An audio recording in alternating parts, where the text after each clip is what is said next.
Arvind Kejriwal jail से तो बाहर आ गए, लेकिन उनकी मुश्किलें खत्म नहीं हुई। अब 2 दिन के अंदर वो इस्तीफा देने वाले हैं और उनकी पार्टी किसी और को मुख्यमंत्री बनाएगी। 2013 में भी केजरीवाल ने इसी तरह समय से पहले अपने पद से इस्तीफा दिया था। उस वक्त वो सिर्फ 49 दिन कुर्सी पर रहे थे। अब एक बार फिर ऐसी परिस्थितियां बनी है कि उन्हें समय से पहले अपना पद छोड़ना पड़ रहा है। तो क्या इतिहास खुद को दिल्ली में दोहराएगा?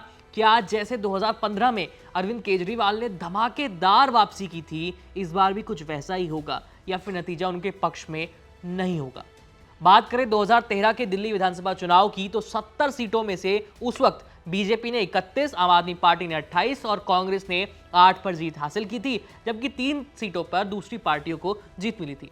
सबसे ज्यादा सीटें जीतने के बावजूद बीजेपी को बहुमत नहीं मिला और राज्यपाल के कहने के बाद भी बीजेपी ने सरकार नहीं बनाई। इसके बाद दूसरे नंबर पर पार्टी थी सबसे ज्यादा सीट जीतने वाली आम आदमी पार्टी, जिस पर राज्यपाल ने केजरीवाल को सरकार बनाने के लिए आमंत्रित किया। तब केजरीवाल को कांग्रेस ने बाहर से समर्थन दिया था, लेकिन ये गठबंधन मात्र 49 दिन ही चल पाया और केजरीवाल को इस्तीफा देना पड़ गया। फिर आया 2014 का लोकसभा चुनाव, जहां केजरीवाल ने पीएम मोदी के खिलाफ चुनाव लड़ा और 3,70,000 से ज्यादा वोटों से हार का सामना किया।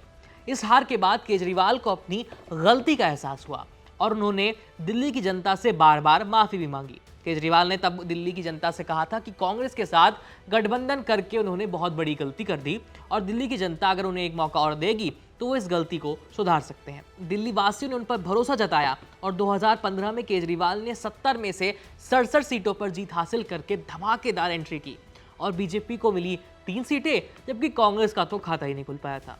अब एक बार फिर से केजरीवाल के सामने ऐसी ही परिस्थितियां दोबारा बन गई हैं। एक बार फिर से वो समय से पहले अपना पद छोड़ रहे हैं, लेकिन साथ में ये भी कह रहे हैं कि अब तभी मुख्यमंत्री बनूंगा, तभी मुख्यमंत्री की कुर्सी पर बैठूंगा जब दिल्ली की जनता उन्हें फिर से जीत दिलाकर विधानसभा भेज देगी। लेकिन 2013 से अब तक दिल्ली की राजनीति काफी बदल चुकी है। तब कांग्रेस के साथ गठबंधन को गलती बताने वाले केजरीवाल अब फिर से कांग्रेस के साथ गठबंधन में है।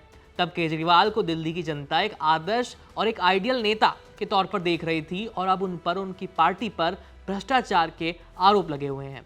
अब ऐसे में देखना यह होगा कि क्या आने वाले विधानसभा चुनाव में आम आदमी पार्टी और अरविंद केजरीवाल फिर से एक और धमाकेदार एंट्री करेंगे या फिर इस बार दिल्ली की जनता के मन में कुछ और ही चल रहा है। वैसे भविष्य में क्या होगा इसका अनुमान लगाया नहीं जा सकता, लेकिन इस बात से तो बिल्कुल इनकार नहीं कर सकते कि केजरीवाल के इस फैसले से दिल्ली की जनता का कुछ हद तक सिंपैथी वोट जो है वो उन्हें जरूर मिलने वाला है। खैर, इस खबर में इतना ही। बाकी अपनी राय हमें कमेंट सेक्शन में जरूर लिख के बताएं। मेरा नाम है आयुष, देखते रहिए यूपी लाइव। धन्यवाद।